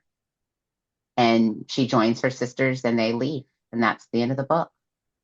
And then more to come. when we hit 6 and 7, guys. More to come. So we will dive into hot pickle cold take. Hot take 1. I give it all back is the best moment in ACOTAR. Agreed. I do agree. That was, I mean, I know it's kind of a hokey end of like, oh, I give it all back and she saves everybody, but I mean, would you have I wanted feel it like if any you other say that that's way? a hokey ending, then we have to say the ending of Frozen is hokey, where the sister Oh, sacrifices for the other one. 100%. Right? And I don't think that's hokey at all. I think it's beautiful. So, It's no, cheesy, I but think, yes, it's needed. yeah, I maybe campy, maybe cheesy, but so important the sacrifice made in that moment. Nesta has the power to be the most powerful woman ever Yeah. in existence, and she doesn't want it. Yeah. She just wants her sister. But she might have It's a beautiful moment. She might have a kernel stuck in there somewhere. Yeah, they leave you being like, she's still got some power. It's just not quite what it was. Yeah. So, like the fact that she was willing to give it back, I guess, is how the cauldron was like, okay, we'll take some. Don't keep some for yourself. Right. So she is left with a little kernel of power. But yeah. And I mean, it leads right into number 2, which is Cassian turning the dagger on himself is more romantic than any physical scene in the series. Oh, yeah. Any sex scene, that's thrown out compared to him, like willing to sacrifice himself to not have The her ultimate hurt. sacrifice for love, right? Yeah. The end of A Tale of Two Cities. He sacrifices himself for the woman he loves. Romeo and Juliet, if I can't have you, I don't want to live. It's all very, very romantic and idealistic that in he would rather die than hurt the person he loves the most. Right. Hot take number 3. The father's grave ending is more satisfying than the mating ceremony. Yes. I like the way they ended that. Rather than ending it on the wedding, let's end it on that she is able to accept everything now. The whole point of that book is Nesta grieving her father. It had to end the way it did. Yeah. It would not have been as powerful if the scene after that was the mating ceremony. Right. The book had to end with her making peace with her father. It had to. And then last, the House of Wind is the unsung hero of Silver Flame. And I say, yes, I love the House of Wind. I mean, we've been saying that this whole time. So, We love, love, love that House of Wind. All right, Brine Babes, we want to hear from you. Did anyone from the Brine predict I give it all back from the first reading? Let us know. In a court of Silver Flame ranking, where does it land on your personal ACOTAR order? I have noticed that a lot of people, it's not their favorite. And I don't really get that. Honestly, it was definitely up there for me. I will say I like Wings and Ruin the best. But there's something about, I don't know, there's just something about Silver Flame.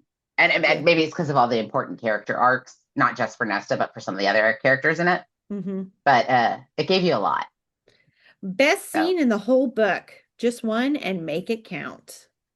And what do you want most from the next book? No wrong answers. We're open to anything.